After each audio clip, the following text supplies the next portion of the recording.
Les audiences de la commission du 6 janvier veulent prouver que Trump a tenté un coup d'État. Mais convainc-t-il vraiment quelqu'un?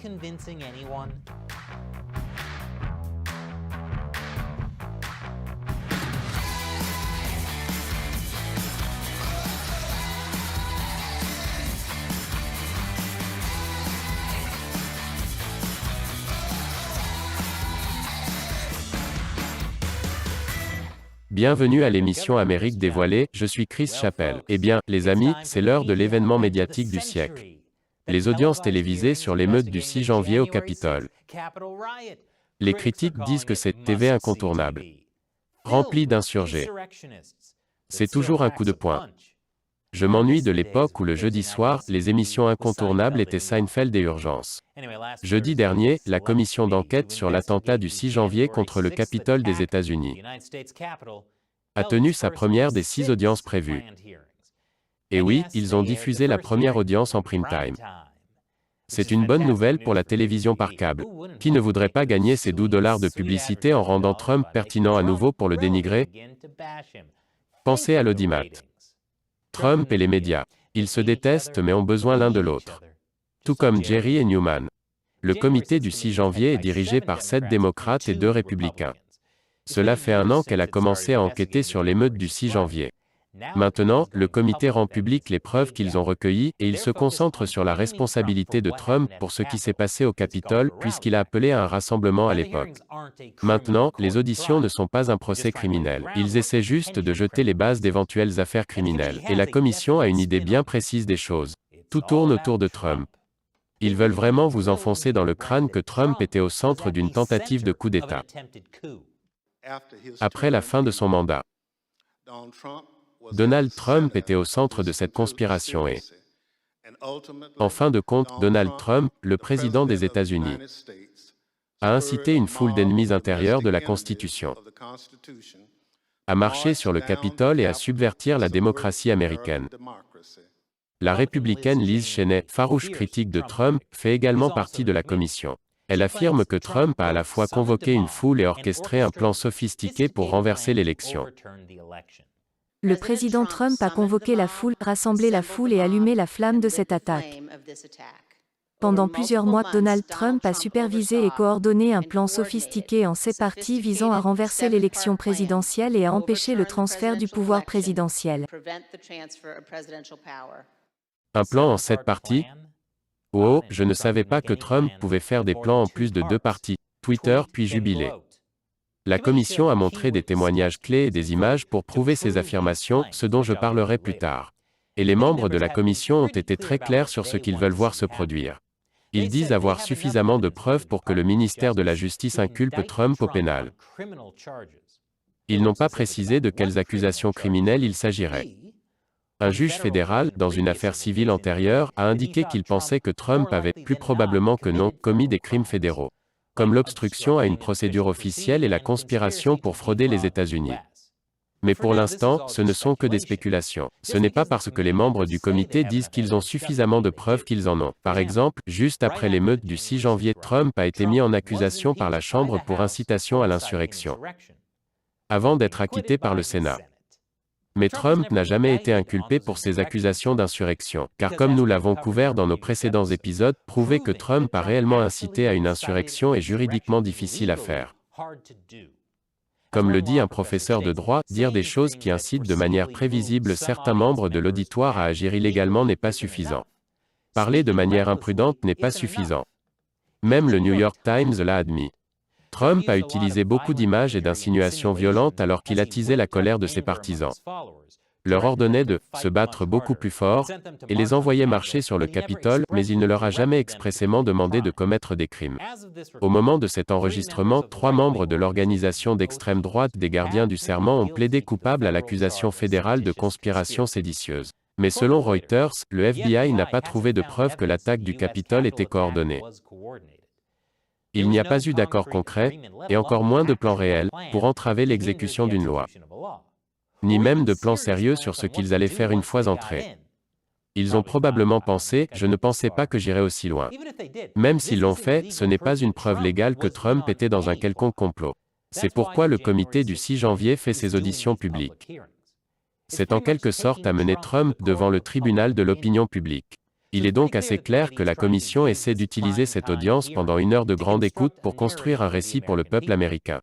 Mais les conservateurs ont aussi leur propre discours sur la commission du 6 janvier. Ils l'appellent un procès spectacle à la soviétique. Je vous expliquerai après la pause. Bon retour parmi nous. Le comité du 6 janvier essaie de prouver que Trump est responsable de l'émeute du 6 janvier de l'année dernière.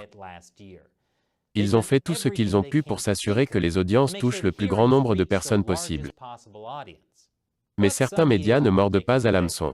Fox News, par exemple, n'était pas vraiment fan de l'audition de la commission. Ils n'ont pas pris la peine de diffuser l'audience en direct. Selon le chouchou de Fox News, Tucker Carlson, l'audience ne valait pas la peine d'être entendue. Toute cette histoire est insultante. En fait, c'est dérangé et nous ne jouons pas le jeu. Ils mentent et nous n'allons pas les aider à le faire. Et comme Tucker Carlson, beaucoup à droite ont réagi à l'audition de manière calme et raisonnable. En qualifiant l'audition de la commission d'inquisition et en l'assimilant à un procès spectacle à la soviétique, pour soutenir un régime corrompu et mourant. Faites attention, ils sont là pour vous attraper. Ce qu'ils veulent vraiment faire, c'est criminaliser les choses que vous faites, que je fais, que tous ceux qui regardent font. Quand ils s'opposent aux politiques démocrates. C'est une sorte de menace existentielle pour le fonctionnement de notre République. Je ne suis pas sûr que le comité du 6 janvier veuille s'en prendre à tous les gens qui s'opposent aux démocrates. Enfin, à part Trump. Mais où est le plaisir de la nuance? Voici la chose, les républicains ont besoin de cette indignation contre les démocrates. Ça fait partie du cycle de l'indignation. Les républicains se nourrissent de l'indignation contre les démocrates tandis que les démocrates se nourrissent de l'indignation contre les républicains. Une relation symbiotique parfaite. Et une fois que vous ajoutez Trump dans le mélange, tout va 2 fois plus vite. C'est comme une terrible télé-réalité que personne ne peut arrêter. Un autre récit de la droite est que l'audience du 6 janvier n'est qu'une distraction. Ils ne font que nous détourner des vrais problèmes comme l'inflation et la crise de la chaîne d'approvisionnement. Et le comité d'action politique de Trump dit que ce n'est pas seulement une distraction. C'est aussi une chasse aux sorcières partisanes. Notre pays est en difficulté. Biden échoue gravement. Et pourtant, le Congrès démocrate ignore nos problèmes au lieu de dépenser des millions sur une autre chasse aux sorcières partisanes. C'est une honte. Dites à votre député d'arrêter les jeux partisans et de s'attaquer à nos vrais problèmes. Wow. Subtil. Mais malgré tout le drame, il y a une part de vérité dans les accusations de la droite. Une audition de commission du Congrès donne l'impression que les personnes qui y participent examinent les preuves de manière impartiale. Mais ce n'est pas ce qui se passe. Le comité a un récit qu'il veut pousser. Que Trump devrait être inculpé pour avoir commis des crimes. Et certaines des façons dont elle le fait sont carrément trompeuses. Je vous dirai ce que l'audience avait à dire après la pause. Bienvenue à nouveau. Les audiences de la commission du 6 janvier veulent prouver que l'ancien président Donald Trump a tenté un coup d'État. L'un des objectifs de la commission est de prouver que les alliés de Trump et Trump lui-même savaient que l'élection n'était pas truquée. Ce matin, nous allons raconter comment Donald Trump a perdu une élection. Et savait qu'il avait perdu une élection, et en conséquence de cette perte, il a décidé de mener une attaque contre notre démocratie. Après tout, les émeutes ont eu lieu parce que les gens voulaient se battre contre la fraude électorale. S'il pouvait être démontré que Trump savait que l'élection n'était pas truquée, alors cela signifierait qu'il a utilisé la colère des gens à ses propres fins néfastes. Les images de l'ancien procureur général William Barr diffusées pendant l'audience indiquent qu'il pense qu'il n'y a pas eu de fraude électorale. J'ai vu absolument aucune base pour les allégations. Barr n'est pas exactement considéré comme un allié de Trump, ces jours-ci, mais même la fille de Trump semblait être d'accord. Je respecte le procureur général Barr. Donc j'ai accepté ce qu'il disait. Bien sûr, Trump n'a pas pu s'empêcher de répondre à cela. En disant à quel point Bill Barr était nul. Ah oui, voilà l'ancien président que nous connaissons tous et sur lequel nous avons des opinions bien arrêtées. La commission du 6 janvier voulait aussi prouver que l'émeute était coordonnée. Elle a diffusé des images d'émeutiers qui ont admis avoir été inspirés par Trump. Nous avons été invités par le président des États-Unis. Ce qui m'a vraiment donné envie de venir, c'est le fait que j'avais soutenu Trump pendant tout ce temps. Je croyais effectivement, vous savez, que l'élection était volée. Et Trump nous a demandé de venir. Il a personnellement demandé qu'on vienne à Washington ce jour-là. Je sais que j'étais là et c'est parce qu'il m'a appelé là-bas. Et il a exposé ce qui se passe dans notre gouvernement.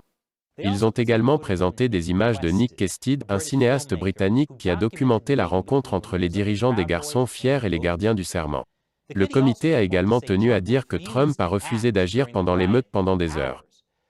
Pour montrer à quel point l'émeute était horrible, le comité a présenté un officier de police présent sur les lieux. Elle a décrit son expérience de première main du carnage et du chaos au Capitole. La commission a également diffusé un clip produit par James Goldstone, ancien cadre d'ABC News. Goldstone aide la commission à produire des séquences pour les audiences. Et ce clip en particulier a été présenté comme comprenant des images jamais vues auparavant.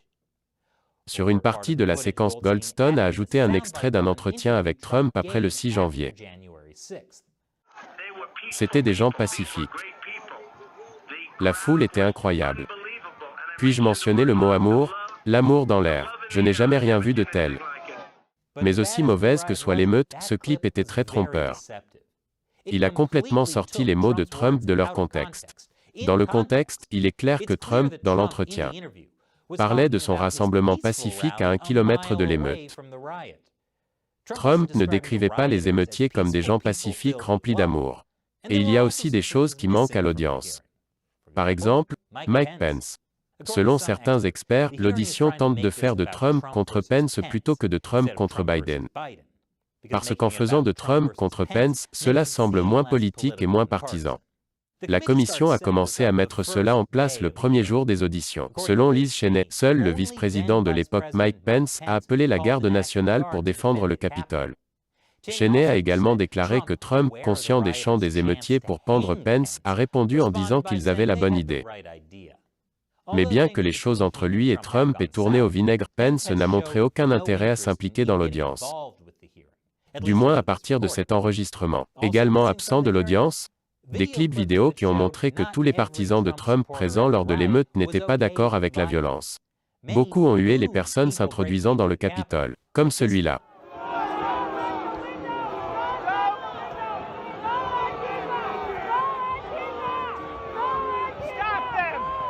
Une autre chose qui manquait?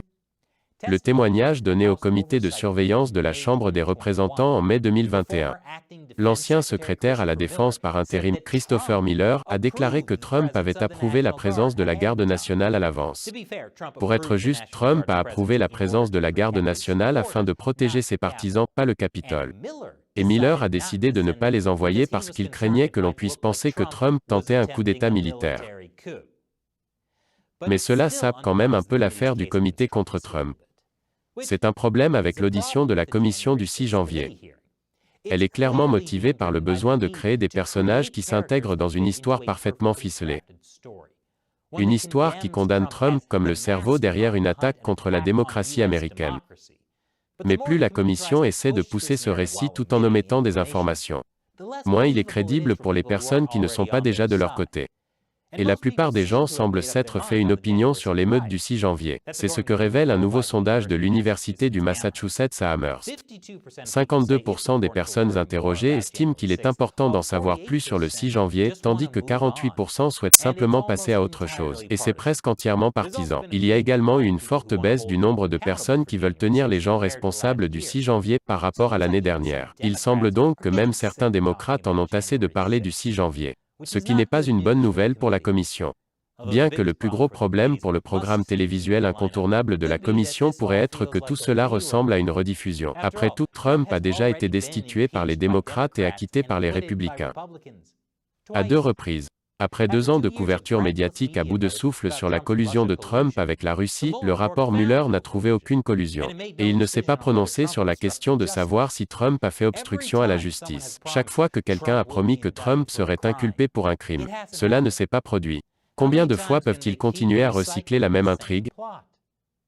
Bien sûr, j'enregistre cet épisode alors que les audiences sont toujours en cours. Il est tout à fait possible qu'il y ait une révélation stupéfiante. Une qui n'implique pas que Rudy Giuliani soit ivre.